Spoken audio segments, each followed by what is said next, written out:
Good afternoon, ladies and gentlemen. It's Pastor Richard right here. I want to share something with you this afternoon. I've seen a lot of people are testing already, but let me share this with you quickly. This goes out to those leaders, prime ministers, presidents, police, soldiers, those of you who have been put in charge of this lockdown thing. Listen, it's not about beating people down. It's not about fighting each other. It's not about showing people that you are stronger or you are in charge of the power. I've seen this happening in my own country, Ghana, where the police and the soldiers have totally misunderstood the the word lockdown and they actually beating people down. That's not what it meant. Lockdown simply put, like, if you want to take it this way, is protecting people while they are inside houses or whatever place that you have locked down. You want the people to actually stay inside, but you have to understand it's not everyone that know what is actually happening. This virus thing, some people don't even have a clue whether the virus is an animal, whether the virus is an infection, whether the virus is in the air or on the ground or wherever. So a lot of people are not aware of these things. So those of you who happen to be educated a bit, know what this virus is, take your time when you are explaining it or when you are enforcing the law on other people. You have to understand. And one other thing that I've noticed, every single thing is being spoken in English, especially when it comes to those back home. Our own president speaks in English. How would you expect these people that are the that speak their local dialect and don't speak any other language to understand this virus thing that they don't even know what it is?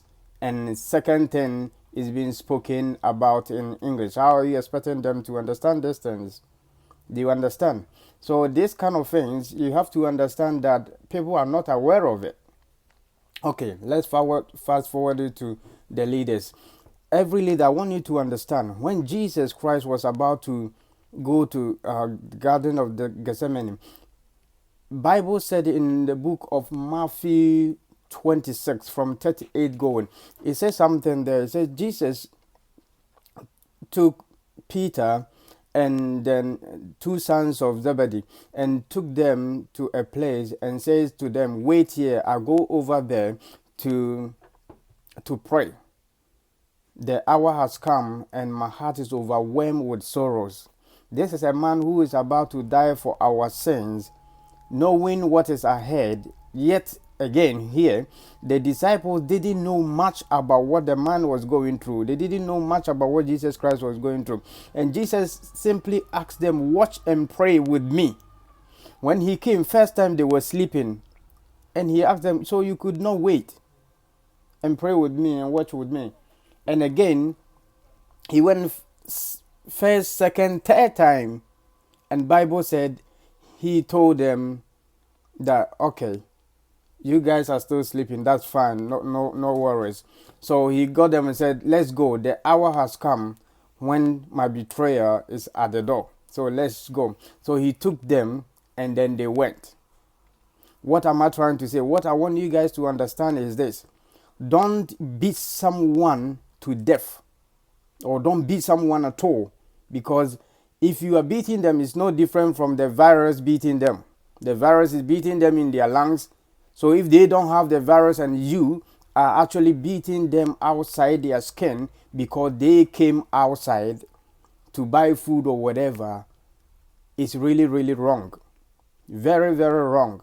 And the fact that you don't have the virus, or the fact that you can go about your business and enforcing the law, does not make you different from those on the recipient side of the law.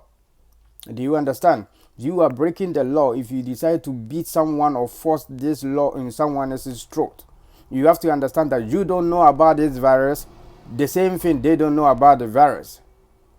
Do you understand? If you know, you will come with the exact medication, but because you don't know, we are all doing experiment to come with a solution to this virus. So don't take the law on your chest and start beating down people. especially those police and soldiers back home. Use your common sense. Understand that some people are not well educated. You have to know that. And understand that some people are homeless.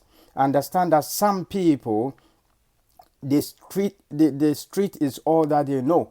So if you are telling them they should go home, which home are you talking about? If someone is homeless and your government has not provided a place for homeless people to go, which home they should go? You have to start thinking outside the box. I always tell people, think outside the box. This person that you are beating might be your brother, it might be your sister. Do you understand? It's really, really disappointing when your government has not provided anything, any solution, and you are telling people to take that solution. Where is that solution? Go home. Which home are you talking about? And the other thing that I see that disturb me is talking about the market, keep 2 meters or whatever. You don't have that facility. So how dare you tell people to keep 2 meters? If you come here in London, Sainsbury's have the ability to show where the 2 meters line is. In that market where every shop is like 2 inches apart, where are you expecting them to get this thing 2 meters from? You see, sometimes some things don't make sense, and don't force it on people, please, because it might be your brother today, tomorrow it will be you. And I pray that you don't get those virus, and I pray that you don't become homeless as those people, because you know that they are going through a lot. Some people have to sell before they provide for their family. So don't take the law on your chest and start beating people. Jesus, when he came and the people, disciples were sleeping, he did not beat down on them. 3 times. This is a man that was about to die. 3 times he did not beat them, but he encouraged them. Anyway, I will leave you guys with this short one, and I'll definitely come up with different videos so that we will know where we are in this virus thing. Stay blessed and God be with us all. Amen.